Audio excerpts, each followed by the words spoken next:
An ordinary man who found a real-life infinite money glitch and became a Bitcoin millionaire after finding a quick and easy way to literally farm money has turned into a viral legend, slinging cash around his town like a modern-day Robin Hood. But who is this wealthy webmaster? But who is this wealthy webmaster? The story is genuinely bizarre, and we have all the info you need right here on Scroll Deep with me, Benedict Townsend, the show that keeps up with internet nonsense so you don't have to. And we are farming Bitcoin from every viewer.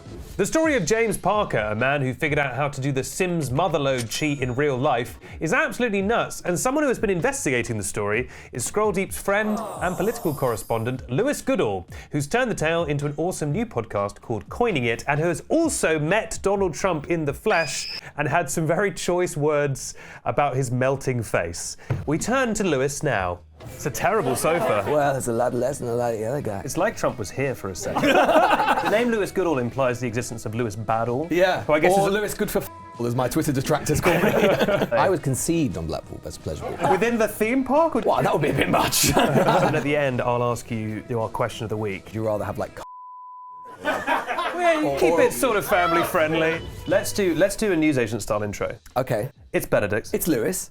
Nailed it. This guy. I What do a pro. it 3 years. I finally got there in 3 years. James Parker, Yeah. the Robin Hood of Blackpool. Correct. The man who makes himself very rich. Yes. But aside of being very rich, kind of an eccentric, would you say? Certainly a philanthropist. He just starts handing this money out willy-nilly. He's not like a sort of minor royal. He's not like a patron of some like sort of small charity. He spent like one. Philanthropist is lovely. Look, I think he's an absolute weirdo, right? Right. He's not. I mean, this is a guy who genuinely tells some of his friends, "I think I might be Jesus." Okay. Which is a thought that we've all had. You got the hair for it. Definitely. But look, his story is a sad life. He's basically like he's gone from kind of bedsit to bedsit around Blackpool mainly, doing these little online gambling things, these Bitcoin things. He's got a really bad lung condition. He smokes 60 a day. He's drinking. He's on benefits. He doesn't really have any friends at all. And then one day, his entire life changes because he discovers this glitch, which, as far as he's concerned, is completely like harmless, right? No one's getting harmed by it. And that's the whole point of the series we've done, is to sort of ask, is if you basically found a glitch on something like this, and as far as you could see, it was not like you're taking any money from anybody. The money's sort of just being created out of thin air. Is that a crime? I mean, it was a crime because he would have gone to prison, and all the people associated with it did. But Bitcoin's a shady world, right? It's a shady world. It's not regulated properly. Governments don't have much control over it. And there are lots and lots of people, including the President of the United States, the current one, who've made loads of money from it. And no one quite knows how. I mean, Trump, this is getting on to my day job, right? But Trump literally said, I don't know if people preempted remember. where I'm going with this. Oh, really? Okay. Please proceed. Oh, well, Trump on his second day in office, before he comes back into office, he issues these coins, the sort of Trump coins, which again, the conflict of interest is massive. He's basically issuing his own new cryptocurrency days before he becomes the guy in charge of how crypto is regulated, right? And he's asked about this on his second day in office. Say, Mr. President, you've made so much money from this. Isn't this a terrible conflict of interest? And of course, classic Trump style, he said, well, how much money did I make? And they say, oh, about $2 billion, sir. Well, that's a lot less than a lot of the other guys. As if that's okay. And then meanwhile, you got James Parker and his little pals who, well, James doesn't, but the rest of them go to prison. It's like Trump was here for a second. I know. Something I'm quite interested in, personally, is having infinite Bitcoin. How do I do that? Well, what you need to do, my friend, is basically go back to the middle of the course of the last decade and use a website called CoinSpot. And if you did that at that particular time, as this guy in Blackpool, James Parker, did, then you'll basically be able to have an infinite money machine, which is exactly what he did. And then decided to give it all away to his friends, which is a very sweet thing. And then maybe a basic question, but I think worth clarifying. How do you turn the Bitcoin into real money? So what you can do, so in this case, people have probably done this. I don't know if you've ever done it. It's sort of weird, but there are these little games you can do, right? Where you basically get fragments of Bitcoin online, and you have to solve a puzzle, but you get a tiny, tiny fragment of Bitcoin. And the reason that Parker and this glitch sort of worked is that what he realized is that basically if you cashed out at the same time, or if you put money in, you would get exactly the same amount cashing out. So you would literally, for every pound basically, you get a pound back or the equivalent thereof. It's literally a license to print money. But what you do, Bitcoin's got a value, right? Yeah. It's got a value. It's like anything else. It's like dollar's got a value, sterling's got a value, bauxite has got a value. I don't know why I'm talking about bauxite. I shouldn't be talking about bauxite. Didn't think I'd be mentioning bauxite today. But, everything has got, you can trade it, and Bitcoin's the same. So you can just trade it. And, at one point, Bitcoin was worth almost nothing. Now, because there are literally only a certain number in the world, the reason they've gone up in value so much is because online traders and people like that who are kind of like really suspicious and skeptical of normal currency. They think that because they think it's controlled by governments and whatever, and Bitcoin isn't. It's just kind of gone up, appreciated.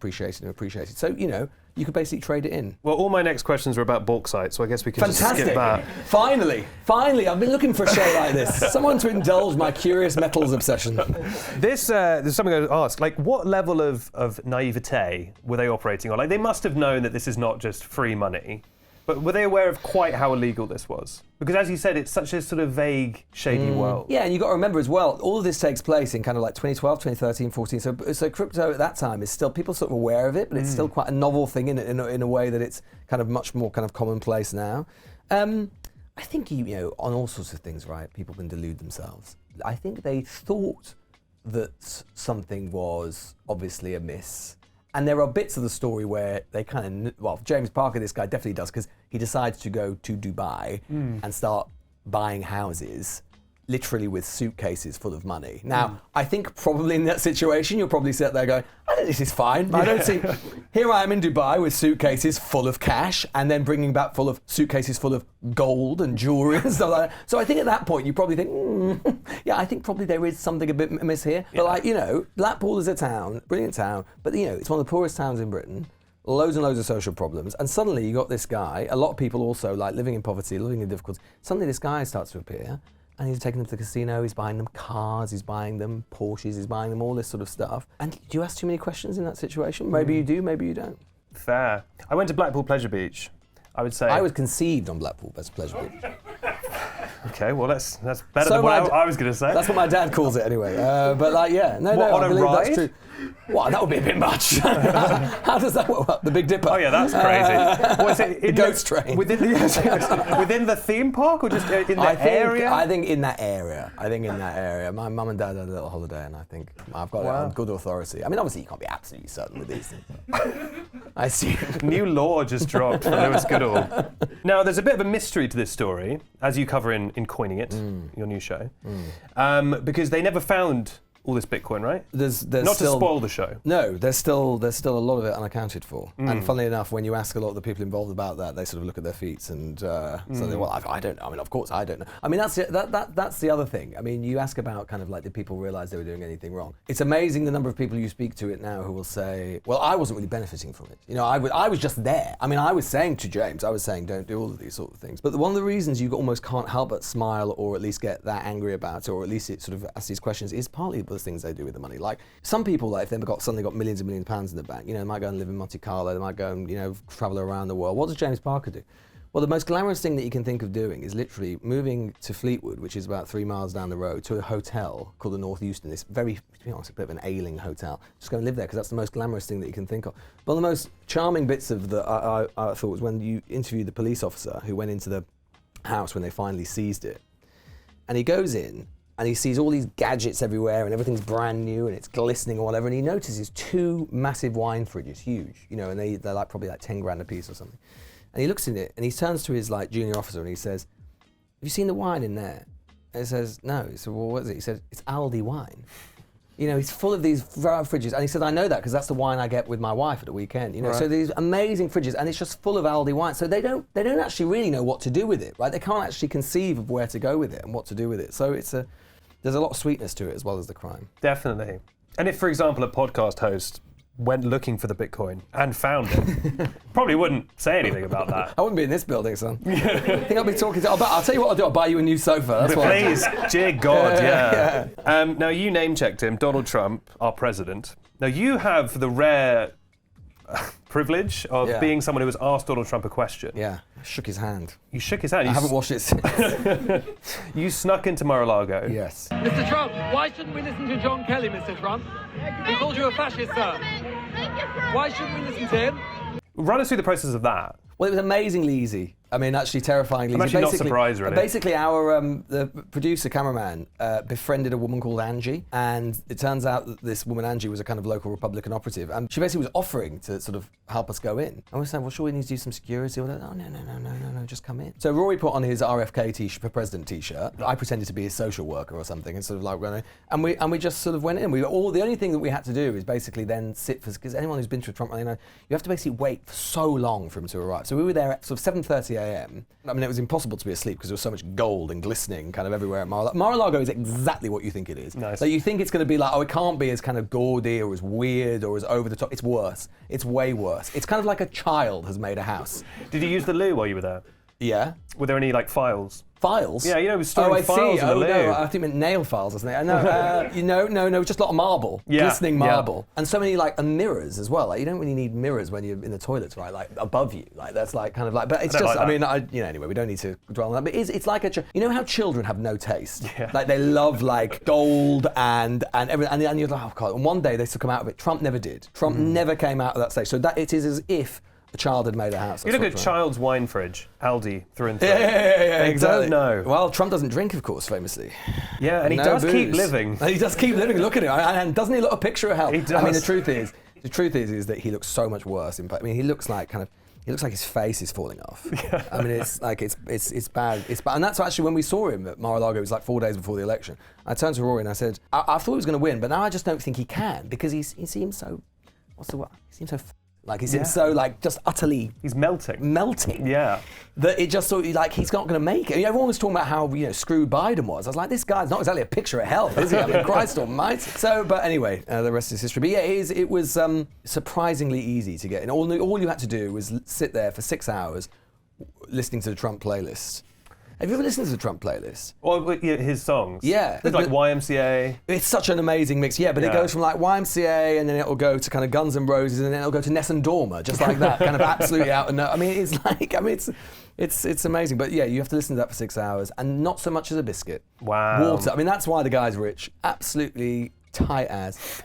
I'm not surprised. You asked him a question about being called a fascist. Yeah. The process of narrowing down, because you only got one, you must have known I'm going to get one shot at this. Well, yeah, because he thought the thing is he didn't expect a journalist to be there. He just did this thing where he comes he doesn't like shaking people's hands either because he's a germaphobe. Yeah. How did you whittle it down? Because, I knew you were coming today. I was like, okay, I'm going to ask him. I'm going to say Lewis Battle. I'm going to say bauxite. I had that, I had my choices of questions. You're like, I got to pick Famous one. metals trader. Exactly. I got to pick one question. Yeah. How did you narrow it down to that? Well, I knew he wasn't going to answer it. So to be honest with these things, and I'm sure you will know this, that, as much as anything, it is about the sort of clip that goes from it, right? So I sort of knew he wouldn't answer it. So the fascist thing had come up because his former chief of staff had said, I think he's probably a fascist. Like, it's not just like one of his enemies, not Kamala Harris or whatever. Literally, the guy who worked with him day in, day out. I was like, yeah, I think he probably is.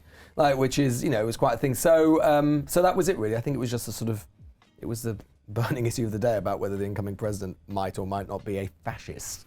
Which is very 2024, 2025, Yeah, it seemed incendiary at the time, and now it's just like... Quite tame, I think. Quite tame, yeah, compared to most news. Fascists are like, whoa. not that guy. He's not one of ours. He's a bit gentle for us. Yeah. While I've got you here, you're good on this stuff. You got Vance, you got Miller, you got Project 2025. Yeah. At this point, is Trump just kind of a puppet? No, I don't think he's a puppet, because his power within the MAGA movement is so central and so great, in a way that none of the others are. Like any of the others, I mean, he could fall out with Vance. He could say Vance. I mean, the best example of this is Musk, right? There was all that commentary, remember, at the start of the year about, it was obvious they were going to fall out, who was going to win. Well, in political terms, it was always going to be Trump because Trump's the only one. He's like a talismanic kind of figure, He's the one, the MAGA movement is so full of ideological cracks, things that don't make sense. It's a movement which in some level, as we've seen in the reaction to the Charlie Kirk stuff, is anchored in religion and evangelical Christianity, and yet you have a guy who's probably lived one of the worst personal lives in history, I mean, that's no exaggeration. And yet, but it's fine because it's Trump. If it were anyone else, it wouldn't be fine. So he is the one who sort of makes it cohere. So I don't think that he is a puppet. That said, there's lots of stuff he's not interested in. Yeah. I don't buy all the stuff that says he's thick or he's stupid. I don't think he's thick or stupid. I think he has a deep kind of raw intelligence and cunning. But what he is, I think he's a great example of someone who is actually probably quite intelligent, but also is probably one of the most uncurious, unknowledgeable, ignorant people who has ever lived, certainly at that kind of level, right? And that's a really interesting thing because normally with intelligence you do get some form of curiosity, but this is a guy who I think has never been that curious about lots of stuff and is now also so convinced that he's right about everything that he has no need to be curious. Yeah. I mean, this is a guy who went to the UN the other day and started talking about how great his polling numbers are. And he just says, he literally goes, Trump's been right about everything. So there's a lot going on there, right? Third person. Yeah. And he's right about he's talking about himself if he's just other thing. Mind you, talking about third person, I'm going on a tangent now, but apparently he also talks about themselves in the third person. Who's that? Keir Starmer. Does he? Which you can't imagine, right? I've had this confirmed by people around him. And I think he should do it in public. I think it'd be quite a good bit for him. He says things like, well, that was a bad day for Keir Starmer. That was about Keir Starmer doesn't like that. I asked one of his aides if that's true, and they sort of looked at me and said, yeah, we've had to stop him doing it. That's so funny. Keir Starmer's hungry.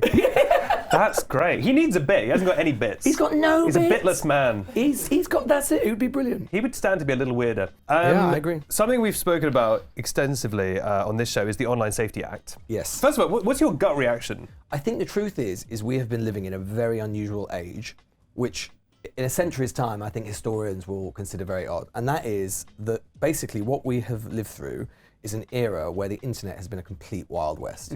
Now, on the internet, you can do absolutely anything. No rules, no regulation, no Ofcom requirements, no nothing. And I think we have seen some of the offshoots of that, whether it is in terms of social media, the effect of psychology on young kids, the addiction, all that sort of stuff. And I do think there is a world where we look back on that and go, God, that's like, well, how we look at allowing kids to smoke. So I think that whether you think the Online Safety Act is right or wrong in its particulars, I think the move to states going and governments going, look, we've got to have some greater regulation of this stuff, I think is both inevitable and desirable.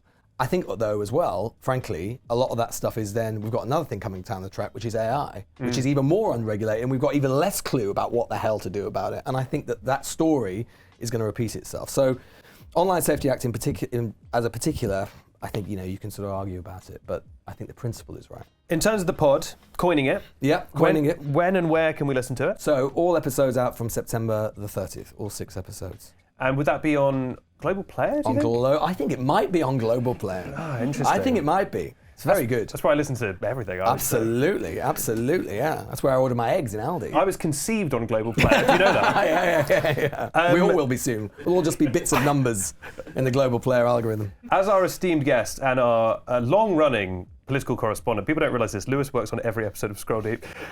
We would like to give you the honour of asking our question of the week. So what would you like to ask the audience? Well, I think it can only be, right now it's obvious, right? If I were a metal, I would obviously be bauxite, one of the most ductile metals that exists in my view. I've always said that. If you were a metal, what metal would you be? That's a very good on-brand question of the week. That is the kind of thing we ask. There we go. And you can't have bauxite because I'm it. There we go. All right. Everyone's retyping their answer now because they all ran for bauxite. Yeah. Lewis, thanks so much. My pleasure. So make sure to get your answers into that question of the week. That very good question of the week, I would say. And make sure to follow to get all the latest episodes. And because it wouldn't be Scroll Deep without it, that is Dennis. Dennis the Ball. Get it? Because it's a ball. Bye.